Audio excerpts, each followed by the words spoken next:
നിങ്ങളെല്ലാവരെയും കണ്ണഞ്ചിപ്പിക്കുന്ന ദഫ്, അതുപോലെ സ്കൗട്ട്, ബാക്കിയുള്ള സ്റ്റെപ്പുകൾ, അതുപോലെ മനോഹരമായ സിൽസില പ്രദർശനം, കൂടാതെ അറബിക് സ്റ്റൈലിൽ അറബിക് സ്റ്റിക്ക് തുടങ്ങിയ ഒട്ടനവധി കലാപരിപാടികൾ പൂർവ്വ വിദ്യാർത്ഥികളുടെ ദഫ് പ്രദർശനം ഉണ്ടായിരിക്കുന്നതാണ്. മുഴുവൻ കഴിഞ്ഞ് നിങ്ങളെല്ലാവരും വേദികളാവും എന്ന് സാന്ദർഭികമായി ഉണർത്തുകയാണ്. അസ്സലാമു അലൈക്കും വറഹ്മത്തുള്ളാഹി വബറകാതുഹു. പ്രിയപ്പെട്ടവരെ, 3 വർഷമായി നമ്മളെ അഷ്റഫ് ഫൈസി ഉസ്താദിന്റെ കൂടെ ദഫ് പരിശീലനത്തിന് വേണ്ടി ഉസ്താദ് ജോലി ചെയ്യുന്ന സ്ഥലങ്ങളിലൊക്കെ എന്നെ ക്ഷണിക്കാറുണ്ട്. ഞാൻ ഇതിനായിട്ടുള്ള ഒരു ഉസ്താദാണ്, ജോലിയുണ്ട്. അപ്പം ഒന്ന് മഹാലജ് ഖത്തീബായി ജോലി ചെയ്യുന്നു. അൽഹംദുലില്ലാഹ് ഉസ്താദിന്റെ കൂടെ ഇവിടെ 3 വർഷം ചെയ്യാൻ കഴിഞ്ഞു. സത്യത്തിൽ ഞാനൊരു ഇതിൻ്റെ കളികൾ ഇവിടെ പുതിയ സാധനം അപ്ഡേറ്റ് ചെയ്യപ്പെട്ട കളികളുടെ ചുവടുകൾ ഇവിടെ കുട്ടികളിലേക്ക് ഇട്ടുകൊടുക്കും. അത് ശരിക്കും പൂർണ്ണമായിട്ട് പഠിപ്പിക്കുന്ന ആൾ ഉസ്താദാണ്. എൻ്റെ മുമ്പുള്ള പരിശീലകനാണ് അഷ്റഫ് ഫൈസി ഉസ്താദ്. അതിന് ശേഷമാണ് ഞാനൊക്കെ പരിശീലന രംഗത്ത് കടന്നു വന്നത്.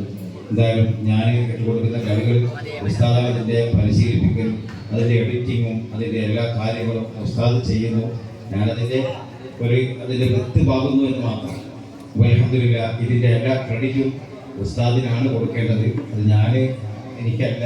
അതുകൊണ്ട് ഇൻഷാല്ലാഹ് വളരെ മനോഹരമായ ഒരു മൈലാട് പേര് ആദ്യം കളിച്ച നീല ഭയങ്കര താരങ്ങളാണ്. ഏത് കളി കളിച്ചാലും അവർക്കറിയാം. അവരിവിടെ അവരാണ് ഭാവിയിലെ താരങ്ങൾ. ഇതിന്റെ പേരെന്താ? അടിപൊളി. എല്ലാ കളി കളിക്കുന്നുണ്ട്. സൗത്ത് വെച്ചാലും കളിക്കും, എ ടീമിന്റെ പവറും കളിക്കും, ഡഫും കളിക്കും, എല്ലാം കളിക്കും.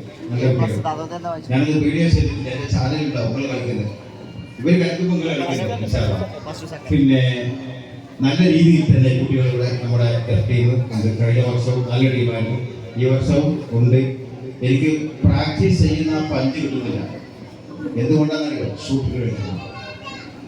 ഓൾ കേരള തലത്തിലുള്ള ദഫ് കളിയുടെ മാനുവൽ എന്ന് പറയുന്നത് പാദരക്ഷ ധരിച്ച് സ്റ്റേജിൽ കളിക്കാൻ പാടില്ല എന്നുള്ളതാണ്. നിങ്ങൾക്ക് എല്ലാവർക്കും ഒരേ കളർ ഷോക്സാ? ഒരേ കളറാ? ഒരേ കളർ അല്ലെങ്കിൽ ഷൂട്ടോ? മത്സരങ്ങളെ ഒരേ കളർ ഷോക്സാണ് വേണ്ടത്. അപ്പോൾ സ്റ്റേജിൽ ഷൂ ഇടാതെ കളിക്കലാണ് നല്ലത്. അപ്പോൾ ഇൻഷാല്ലാഹ് നമ്മുടെ മക്കൾ എല്ലാവരും നന്നായി കളിച്ചിട്ടുണ്ട്, അടിപൊളിയാണ്. ഡ്രസ്സൊക്കെ നന്നായിട്ടുണ്ട്. പിന്നെ ബാക്കിയുള്ള കളികളൊക്കെ നന്നായി അവതരിപ്പിക്കുക. നമ്മളെ അഫ്സലു എന്താ എൻ്റെ പേരെന്താ? അതിനാൽ നിങ്ങൾ കളി പരിശീലിപ്പിച്ചതിന് ശേഷം നിസ്കരിക്കും. നിസ്കാരം കഴിഞ്ഞിട്ട് സുന്നത്തടക്കം നിസ്കരിക്കുക. നല്ല കുട്ടിയാണ്. അപ്പോൾ ഞാൻ എല്ലാവരും നിസ്കരിക്കാറുണ്ട്. അൽഹംദുലില്ലാഹ് നന്നായി കളിക്കുന്ന പ്രിയപ്പെട്ട അരൂരുകാരുടെ മക്കൾ വളരെ ഇഷ്ടപ്പെട്ട എൻ്റെ ടീമാണ്. ഈ വർഷം 21 ടീമുകളെ പരിശീലിപ്പിച്ചതിൽ ഏറ്റവും മികച്ച 5 ടീമുകളുടെ കൂട്ടത്തിൽ പെട്ട ഒരു ടീമാണ് ഇവർ. അൽഹംദുലില്ലാഹ് വളരെ നല്ല കുട്ടികളാണ്, നല്ല സ്വഭാവക്കാരായ നല്ല മക്കൾ. ഉസ്താദിന്റെ ശിക്ഷണത്തിൽ വളരെ പക്വതയോടുകൂടി ഇവിടെ പരിശീലനം നടത്തുന്നു. ഒരു കലാ കഴിവുള്ള ഒരു ഉസ്താദിന്റെ നേതൃത്വത്തിൽ ഒരു സ്ഥാപനം പോകുമ്പോൾ ആ സ്ഥാപനം എല്ലാ നിലക്കും പടർന്ന് പന്തലിച്ചുകൊണ്ടിരിക്കും. അതിൻ്റെ ഒരു കാഴ്ച നമ്മളിപ്പോൾ കണ്ടുകൊണ്ടിരിക്കുന്നു. പ്രിയപ്പെട്ട ഉസ്താദിനും ഇവിടെ കമ്മിറ്റി ഭാരവാഹികൾ വളരെ ശ്രദ്ധിക്കാറുണ്ട്. ബാക്കിയുള്ള കാര്യങ്ങളൊക്കെ വളരെ നല്ല മാനേജ്മെന്റ്. അൽഹംദുലില്ലാഹ് എല്ലാവർക്കും ഹബീബായ നബിയോട് കൂടെ ജന്നാത്തുൽ ഫിർദൗസിൽ ഒരുമിക്കാൻ അല്ലാഹു തൗഫീഖ് തരട്ടെ. ആമീൻ. അസ്സലാമു അലൈക്കും വറഹ്മത്തുള്ളാഹി. എല്ലാ ആശംസകളും